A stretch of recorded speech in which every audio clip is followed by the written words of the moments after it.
Hello, scholars. Now I am going to discuss with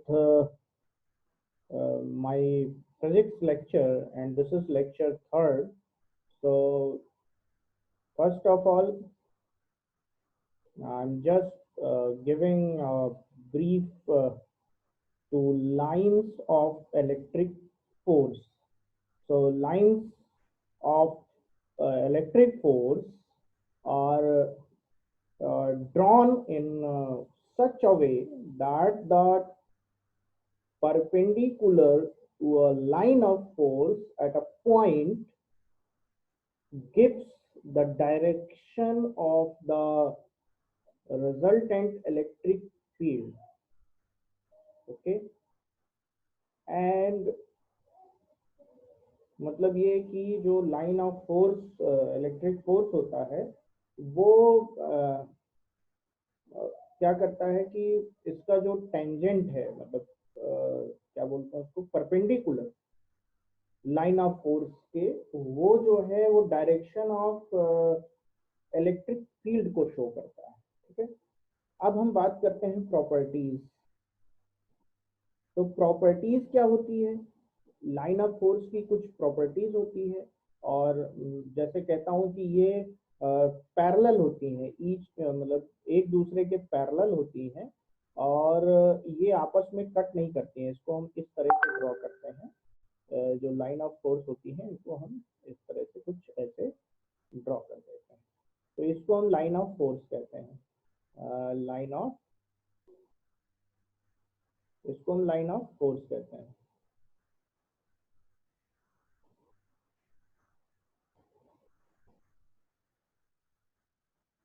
Force means electric force. Okay, this is electric force. उसके बाद हम बात करते हैं मतलब इसको हम इस तरह से बात करेंगे कि ये जो लाइन ऑफ फोर्स होती हैं एक दूसरे को क्रॉस नहीं करती हैं, एक दूसरे को कट नहीं करेंगी। और तीसरी बात है कि ये क्लोज लूप नहीं बनाती है, मतलब इस तरह से कोई सर्कल क्लोज लूप नहीं बनाएंगी। ये बिल्कुल भी ऐसा करके इस तरह का हम इसको हम नहीं बनाएंगे, ये बिल्कुल बेकार है। इस तरह का हम ये लाइन ऑफ फोर्स इसको हम नहीं कहेंगे। ओके, और उसके बाद हम बात करते हैं कि ये कहाँ से स्टार्ट होती हैं। ये एंड और स्टार्ट जो भी होती हैं वो सरफेस ऑफ कंडक्टर्स से मतलब इसके मतलब नॉर्मल होती हैं, सरफेस के नॉर्मल होती हैं, पहले ही बताया हमने। उसके बाद इसका दूसरा फिर से हम बात करते हैं नेक्स्ट जो प्रॉपर्टी है उसमें हम बात करेंगे कि अगर ये line of force per unit normal area उस पॉइंट पे वो क्या करता है, उसकी इंटेंसिटी को रिप्रेजेंट करता है, यानी कितने उसकी इंटेंसिटी कितनी है इस पे वो रिप्रेजेंट करता है नंबर ऑफ लाइन पर यूनिट सरफेस एरिया। ओके, उसके बाद जो मतलब हम इसकी बात करेंगे कि ये कहाँ टर्मिनेट होती है और कहाँ ओरिजिनेट होती है। ठीक है, तो जो भी मतलब जितनी नंबर ऑफ लाइन ओरिजिनेट होंगी सरफेस से उतने ही नंबर ऑफ लाइन टर्मिनेट होंगी सरफेस से। और मतलब ये मतलब मैग्नीट्यूड ऑफ चार्ज की हम बात कर रहे हैं। ठीक है, अब इसी कॉन्सेप्ट को जो अभी हमने बताया है इसी कॉन्सेप्ट को हम यूज करके हम उसका नाम देते हैं इलेक्ट्रिक फ्लक्स। तो इलेक्ट्रिक फ्लक्स क्या होता है अब हम उस पर बात कर लेते हैं। तो इलेक्ट्रिक फ्लक्स की हम बात करेंगे यहाँ पे इलेक्ट्रिक फ्लक्स। अब हम इलेक्ट्रिक फ्लक्स की बात करेंगे। तो इलेक्ट्रिक फ्लक्स क्या होता है? इलेक्ट्रिक फ्लक्स एक्चुअली इसको हम फाई से डिनोट करते हैं और फाई को हम इस तरह से लिखते हैं फाई, और इलेक्ट्रिक फ्लक्स है तो यहाँ पे फाई ई लिख देंगे सफिक्स में। और ये होता है मतलब इसको हम इलेक्ट्रिक फ्लक्स, मतलब कि जितनी भी electric lines per unit surface area, मतलब परपेंडिकुलर होगा, जितनी भी line perpendicular per unit surface area pass होंगी उसको हम कहते हैं इलेक्ट्रिक फ्लक्स। और इसको हम इस तरह से लिख सकते हैं E and dot delta S. और यहाँ पे डेल्टा एस जो है दैट इज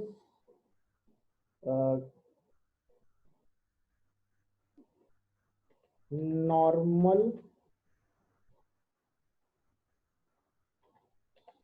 सरफेस एरिया है, नॉर्मल टू द लाइन। ये या तो सरफेस एरिया नॉर्मल होगा या फिर आपका जो लाइन है वो नॉर्मल होगा, तो दोनों चाहे इसको लिखें चाहे उसको लिखें, तो बात एक ही है। अब हम बात करते हैं कि अगर हम किसी ओपन सरफेस की बात करेंगे तो यहाँ पे इस तरह से होगा, और क्लोज सरफेस की बात करेंगे तो वो टोटल एंड क्लोज सरफेस की बात होगी। तो वो हम ये हमारा बात हो जाएगा गॉस थ्योरम पे बात हो जाएगी। बट अभी फिलहाल हम इस पे बात कर रहे हैं इलेक्ट्रिक फ्लक्स पे। उसके बाद हम बात करेंगे जो भी हमारा सरफेस एरिया होगा, फिर वो गॉसियन सरफेस एरिया होगा, उसको हम नेक्स्ट लेक्चर में बात करेंगे, ठीक है। अभी हम बात कर रहे हैं कि सरफेस जो सरफेस है मीन्स सॉरी जो इलेक्ट्रिक फ्लक्स है उसकी प्रॉपर्टीज क्या है। तो इलेक्ट्रिक फ्लक्स की जो वैल्यू है वो डिस्ट्रीब्यूशन ऑफ चार्ज और उसके डिस्टेंस पे डिपेंड नहीं करती है इनसाइड द क्लोज सरफेस। उसके बाद हम बात करेंगे कि अगर आपकी जो वैल्यू है फाई ई की इलेक्ट्रिक फ्लक्स की, वो जीरो कब कब होगी। कब जीरो होगी, जब कोई डाइपोल है वो क्लोज सरफेस में हो, या फिर magnitude of the positive charges and negative charges are equal inside the closed surface, तब जीरो होगी। या फिर कोई भी चार्ज उस सरफेस के अंदर एनक्लोज ही ना हो, तब जीरो होगा। तीसरा, इनकमिंग फ्लक्स और आउटगोइंग फ्लक्स दोनों बराबर हो, तब जीरो होगी। तो ये तो इसकी कुछ प्रॉपर्टीज हैं जो मतलब हमने यहाँ पे देखा। अब हम बात करेंगे, अभी हमने डाइपोल की बात करी है, यहाँ पे डाइपोल की बात आई है कि इलेक्ट्रिक डाइपोल क्या है। तो अभी हमने कहा था कि जो डाइपोल है, मतलब अभी प्रॉपर्टी में ही हमने नाम लिया कि जो डाइपोल है वो एनक्लोज हो सरफेस, उस पर्टिकुलर सरफेस पे एनक्लोज हो, तो उस पर हमने बात किया कि ये मतलब ऐसा है। तो अगर यहाँ पे हम दिमाग में तो आता ही होगा कि जो आपका डाइपोल है वो क्या है, तो हम उस डाइपोल पे बात कर लेते हैं।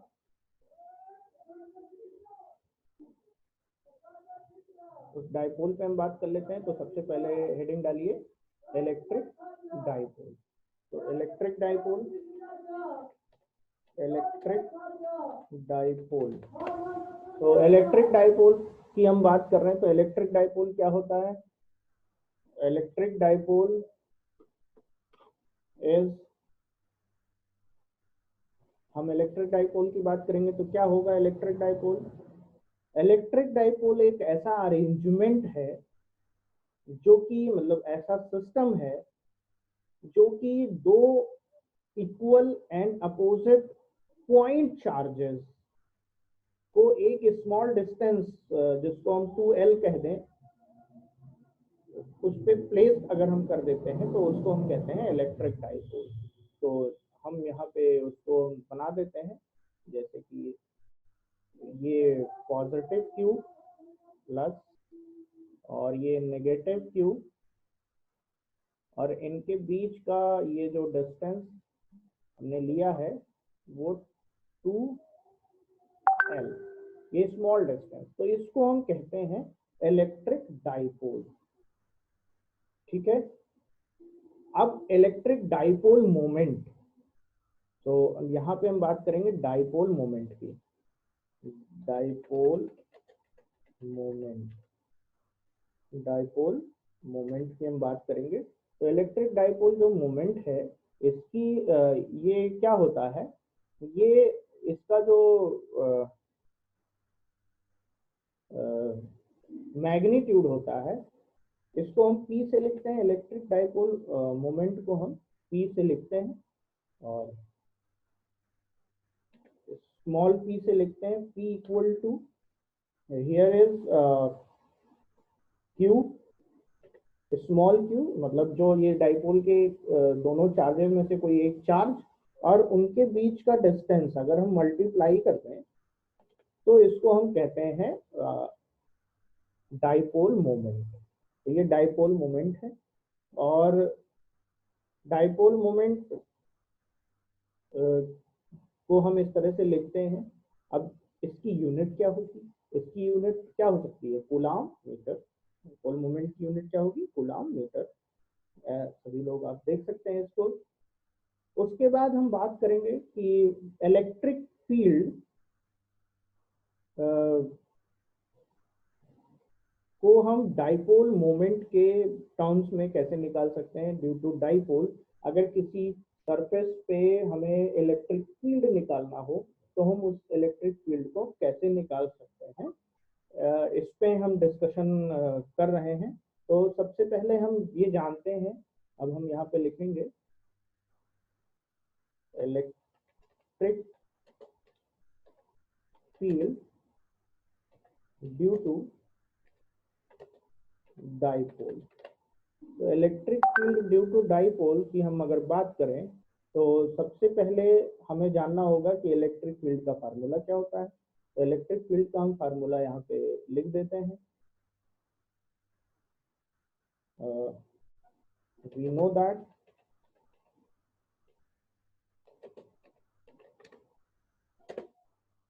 E equal to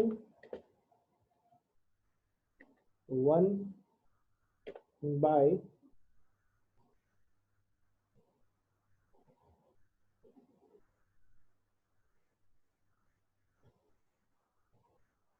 one by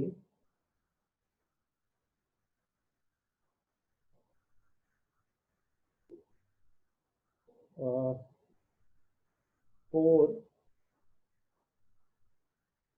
pi epsilon not into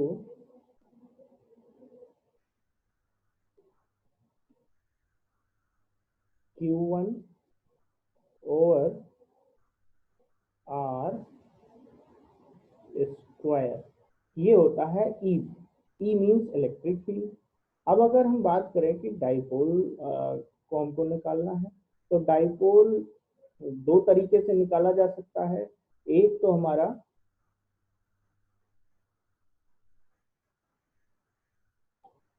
हम जानते हैं यहाँ पे प्लस क्यू और माइनस क्यू दो चार्जेस हैं, तो इन दोनों का इफेक्ट उस इलेक्ट्रिक फील्ड पे होगा।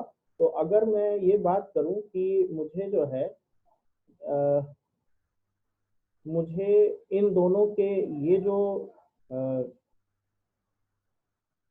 अगर मैं बात करूं कि इसके बीच ये और इनके बीच, इन दोनों के बीच, इन दोनों की वजह से किसी पॉइंट आउटर साइड में, इन दोनों के बाहर यहाँ पे इस पॉइंट पे या इस पॉइंट पे इलेक्ट्रिक फील्ड क्या होगा, तो उसको हम निकालेंगे यहाँ पे और उसको हम देखेंगे कि कैसे इसको निकाला जा सकता है। तो इसको हम यहाँ पे देखते हैं। तो इसको हम ये कहते हैं, अगर ऐसे निकालना है तो हम इसको दो तरीके से निकाल सकते हैं। एक तो electric field on the axis of a dipole, और दूसरा हम निकाल सकते हैं दूसरा निकाल सकते हैं electric field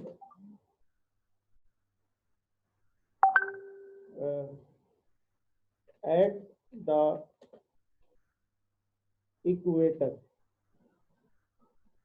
equatorial plane। Okay, तो इन दोनों पे हम डिस्कस करेंगे और आज के लिए अभी इतना ही और थैंक यू सो मच।